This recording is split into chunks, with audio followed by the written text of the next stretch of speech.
In today's video, we'll be talking through some stats and figures regarding the finalists of the competition, Italy and England. We'll be talking about their players, some of their key players, and some differentials, and some players that you may not have already considered. Then we'll also look at their heat maps as well, so you can see where they are positioned within their teams. After that, we'll look at my team and the plans that I have going forwards into the finals and some suggestions for you guys. Then we'll look at the matchday 6 review and see how my team performed in the semi-finals. On the screen right now, we have the timestamps. So if you want to jump to certain segments of the video, the links are in the description, so feel free to do that. Although I do recommend that you watch the entire video throughout, since there's a lot of information all spread out in the video. Before we get started, please consider subscribing to the channel. There'll be a lot more fantasy related videos, and drop a like, it always helps out the channel and is very much appreciated. With that being said, let's jump into the first segment. Alright, so on the screen we have England and Italy's attacking numbers. Before we dive into the specific figures, I've also had a look at both England and Italy's defensive numbers, and both of them are solid. We've seen them play, right? England's only conceded 1 goal, Italy's only conceded 3 goals, and both teams are conceding very low amounts of shots per game as well. So that just left us with looking at the attacking numbers, right? Although I think that this final is going to be a very low scoring game, both teams are going to be attacking. Neither of the teams are going to be sitting back. They both are going to be looking for goals, especially early goals. So hence I have both the attacking numbers for both teams on screen at the moment. So let's actually look at them. So I think the important ones are towards the bottom of your screen. So if you look at the total shots per game, shots on target per game, and shots off target per game for both of them, we can see that Italy are producing more shots per game. And although they're shooting more of them are off target. So you can say that England's more clinical. So that kind of, they're fairly equal again. There's nothing to separate them. Italy's shooting more, but the shots on target are fairly similar again, 4.3 for England and 5.0 for Italy. The shots off target, you can see that Italy is way higher. If they can get those shots more on target and they're more clinical with their shots, you can see that Italy are producing a lot more shots, so which could obviously lead to goals.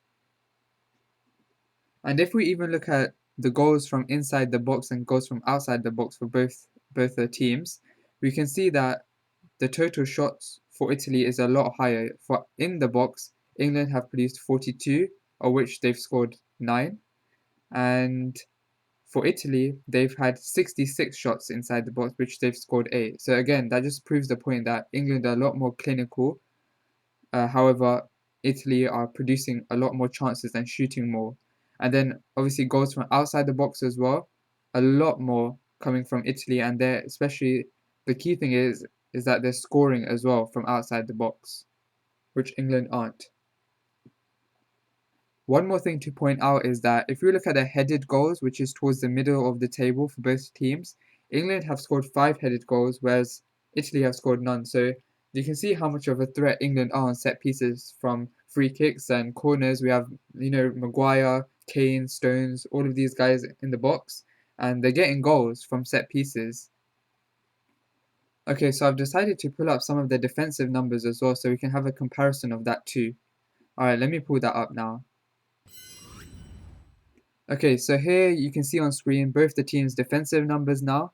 And as I mentioned before, both of them are doing incredibly well. Goals conceded per game 0.2 for England, 0.5 for Italy. And the main thing here is that it's only a small number, but England are causing themselves problems and having errors which are leading to shots, and then ultimately that could lead to goals. Apart from that, there's no other stat that really separates the two teams. You can have a quick scan, pause the video if you need it. Okay, so having looked at both the attacking and defensive numbers, I thought that let's actually have a look at specific players which you can target. So I actually do have some stats for certain players that I'll be showing after, but before I do that, I just want to mention that firstly, you need to obviously target the main players, the players which you think are going to be involved in goals. and I already have some of them in my team, and I think majority of you guys will also have these players. So if you don't have these players, these are the ones to target first. So we have Kane, Immobile, Sterling, Insigne, Berardi if he starts, or also Chiesa. I think most of you brought him in for the semi-finals as well, so he's a great pick if he starts. Shaw, Stones, Donnarumma, and well, I don't have Pickford, but he's also a great pick. I have Emerson. Not many people have him. I think he's only about 3% owned at the moment. He's a great pick in my opinion as well. He's playing very similar to how Shaw plays and linking with Insigne like Shaw does with Sterling. So running up the left. So I think if you don't have Emerson already, he's someone to really look at as well. Okay, so now let's look at the other players I have in mind. Okay, so assuming that you already have those key players which I just mentioned, here are some other players which you can also think about. So I've got Mount and Barella on the screen and their stats. So looking at their really attacking stats, so like shots, shots in the box, shots per game, those aren't the greatest for either player because they're not that type of player. They're more of the creative side. They're creating chances for their teammates. So I've got those types of stats on screen. So we can see assists. Both have assists under their belts. Another thing is that Mount is creating a lot more chances. As you can see, Mount has created 3, whereas Barella has created 0. And also, Mount is producing a lot more crosses into the box. He's also on set pieces, so he's taking corners, hence his numbers a lot higher. So if you were to pick one of these players out of Barella and Mount, in my opinion, Mount would just edge it. I think it's really close since obviously, as I mentioned, Italy are shooting more. However, Mount is on set pieces, and as I mentioned, a lot of England's goals are coming from headers. So since Mount is taking corners, he'll be getting those assist points there.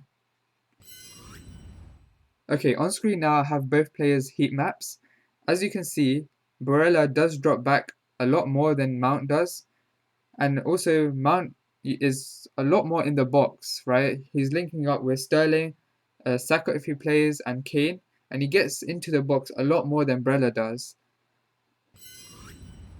Okay, so as for my team, I currently have 9 players out of Italy and England. So I have Morata and Olmo, who's obviously out of the competition on my bench. My entire bench is out. So we have 5 free transfers to change up our team, and also we can pick up to 8 players from each team, right? So assuming that most of you have already got some of these key players which are on screen now, and you can also add in like the likes of Pickford and Chiesa into that list. I think that these two are pretty much the main 2 attackers you can have, right? There's no other player if I just show you that you can really go for. So Belotti, he's not going to start, so I don't think he's really a good pick here.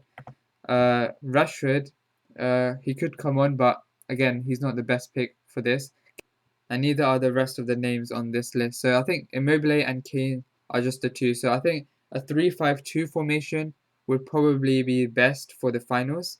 So the other players that I'm looking for, so if I remove Olmo and let's say Fran Torres to get the 5 in midfield, if I go to mid, and so I'll be looking at probably Chiesa since I don't already have him. If he does start, again, we'll have the lineups before the deadline, which is good. So I'll be looking at Chiesa. So that's someone I could look at. The other player, as I mentioned, is Mount that I could go for. If Grealish does start, then he's also a great option as well. He has the potential to get a few assists. Another player which I didn't really mention, and if he does start, is could be a nice differential is Saka. And in my opinion, I think I'll be going for a 3-5-2 formation. Another formation you could potentially look at is a 4-4-2. So I already have Shaw and Emerson. I think these 2 players are also really good for assists. So you could look at the likes of Di Lorenzo and Walker. There's also some differential picks which you could go for. Walker, not so much. Di Lorenzo, maybe you could go for him as well. But I think the main 2 out of the fullbacks should be Shaw and Emerson. In my opinion, I think I'll just keep Donnarumma. I don't think I'll be using a transfer to get in Pickford because it's incredibly close. So I'll be keeping Donnarumma. Okay, so the big question now, who do you captain, right? This is going to be a really tough week to choose a captain.